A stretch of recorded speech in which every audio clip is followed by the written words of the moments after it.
গল্প বিস্নিস্নাত সন্ধ্যায়। ল্যাবের দরজা দিয়ে এক পা বাইরে রাখতেই থমকে দাঁড়ায় নামিরা।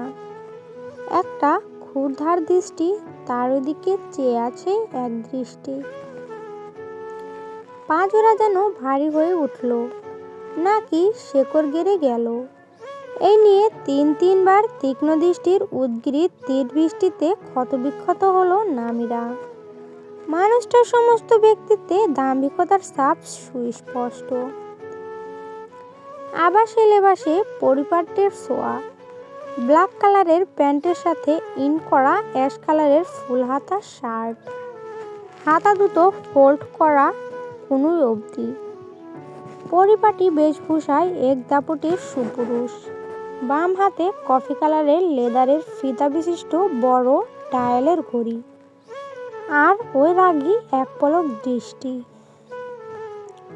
ব্যাস, সে এবার ফিরে যাচ্ছে দৃঢ় পদক্ষেপে তার গন্তব্যের পথে। নামিরা চেয়ে থাকলো কারো দাম্ভিক পদক্ষেপের দিকে। উনি এসেছিলেন শুধুমাত্র ধারালো দৃষ্টির ফলায় বৃদ্ধ করতে। কার্য উদ্ধার করেই ফিরে চলেছেন। শিরশিরে অনুভূতিটা ছেয়ে গেল পুরোটা শরীর জুড়ে। মাথাটা ঝিমঝিম করে উঠল নামিরার। মন বলল এই দৃষ্টি তার নিশ্চেষ্টায় গড়া। কতদিনের কঠোর পরিশ্রমের ফসল। এক কথায় যাকে বলে খাল কেটে কুমির আনা। পেছন থেকে অনন্যা কাঁধ দিয়ে ধাক্কা দিল নামিরাকে। কিরে, মূর্তির মতো দাঁড়িয়ে আছিস কেন? স্তম্ভিত ফিরে এলো যেন সে। না, কিছু না, চল। নামিরা হাঁটছে আর ভাবছে ভাবনার ভেলায়। সে যেন চাপা পড়ল এক আকাশ সমান দুশ্চিন্তার নিচে। কি করলে মুক্তি মিলবে? কোথায় পালালে এই দৃষ্টি থেকে মুক্তি পাবে? মন বলল এত সহজে নিস্তার নেই বর্ষ। নামিরা সেই ভাবনার ভেলায় ভেসে ভেসে পৌঁছে গেল ঠিক 1.5 বছর আগে।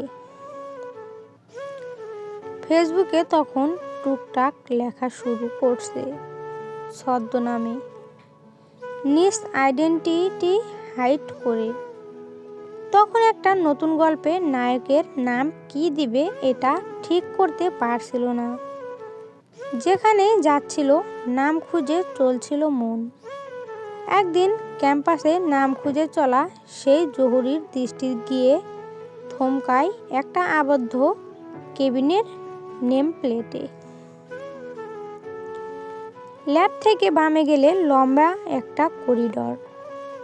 সেখানে ন্যানো টেকনোলজি ল্যাবের পাশেই কেবিনটা।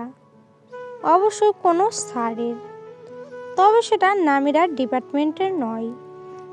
নামটা ছিল আহনাফ খান নির্ঝর। নামটা প্রথম দেখাতেই পছন্দ হলো নামিরার। নামটা কি সে নিতে পারে ভেবে চলল মন।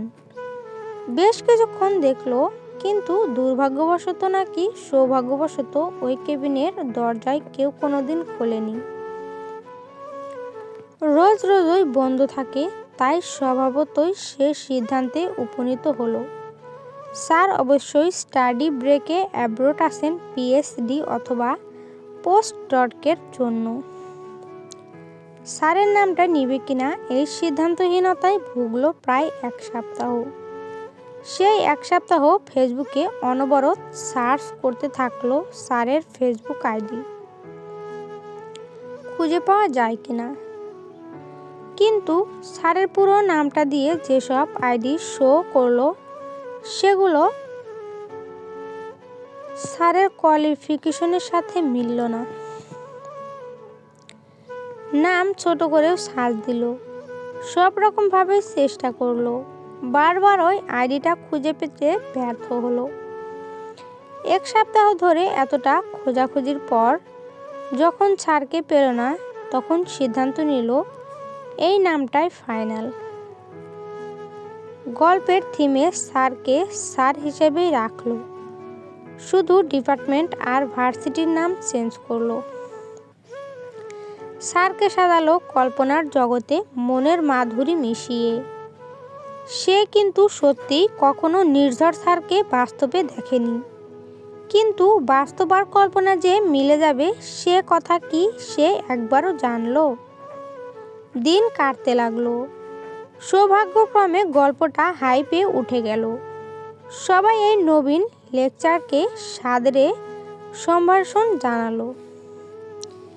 কিন্তু সেটা যে নামিরার জন্য কাল হয়ে দাঁড়াবে এটা জানতো কে?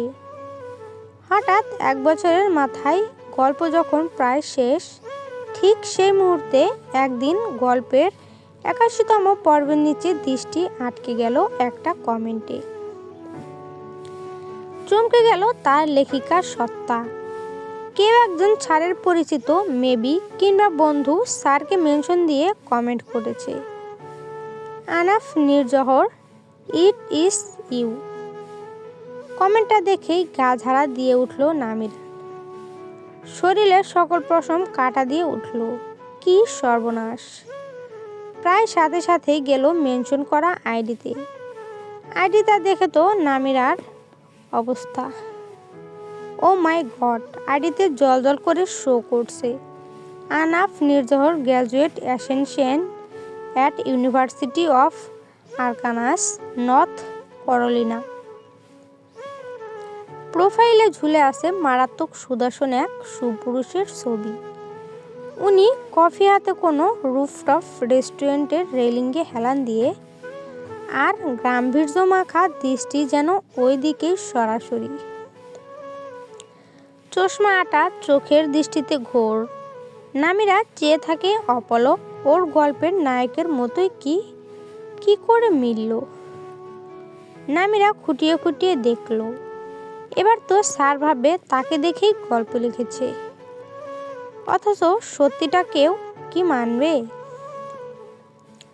ছবিটাতে caption, coffee in hand, dream in mind and a wheel life behind. Namira scroll করে নিচে নামলো। আঙ্গুল চলল অনবরত, হৃৎপিণ্ড লাফাতে থাকলো অনবরত, বুক কাঁপছে ভীষণ। ধরা পড়ে যাওয়ায় নাকি অন্য কোনো কারণে? সিরিয়াসলি ও যে স্যার অবধি পৌঁছে গেছে এটা বিশ্বাস হলো না যেন। সে ভাবতে থাকলো, এখন কি এই কমেন্ট ডিলিট করে দিব? সাথে এই পাঠককে ব্লক লিস্টে ফেলবো? কি করা উচিত? ও যখন সিদ্ধান্তহীনতায়, ঠিক তখনই ওর দুশ্চিন্তাকে একটা পাকাপোক্ত রূপ দিতে এলো আরও একটা নোটিফিকেশন। টং ঘন্টাটা যেন ওর হৃদয়ের বারান্দায় দাঁড়িয়ে কেউ বাজালো। নোটিফিকেশনে ক্লিক করতেই এক মুহূর্তে শ্বাসটা গলায় আটকে গেল আর দুটো চোখ ফুঁড়ে বেরিয়ে আসলো যেন। স্যার তার ফ্রেন্ডের কমেন্টের রিপ্লাইতে লিখেছেন, ইন্টারেস্টিং নামিরা। ফোনটা ঝুপ করে বিছানায় ফেলে লাফিয়ে নামলো। অনবরত পায়চারি করতে থাকলো আর নখগুলো কামড়াতে থাকলো। নিজেকে স্বাভাবিক করতে পারছে না। উত্তেজনায় গা কাঁপছে থরথরে, মাথাটাও ঘুরছে মনে হলো। পুরো ঘরে চরকির মতো ঘুরতে লাগলো সে। মাথায় একটাই চিন্তা, কি করা যায়, কি করা যায়? তার গল্প কতদূর কি করে পৌঁছালো? বিশ্বাস হলো না নির্ঝর অবধি সে সত্যি পৌঁছে গেছে এখন। এই এত কঠিন মুহূর্তে মাথা যেন কাজ করা বন্ধ করে দিল। মন বলল, নামিরা, নির্বুদ্ধিতার দণ্ড দিতে প্রস্তুতি নাও। সময় বয়ে যাচ্ছে কিন্তু ওর ভাবনা শেষ হচ্ছে না। নামিরা তখন সব ভাবাভাবি বাদ দিয়ে দুম করে এক কাজ করে বসলো। সে মেনশন দেওয়া পাঠককে সহ স্যারকে ব্লক লিস্টে ফেললো সাথে সাথে। চলবে? গল্পটা ভালো লাগলে সবাই কমেন্ট করবেন প্লিজ।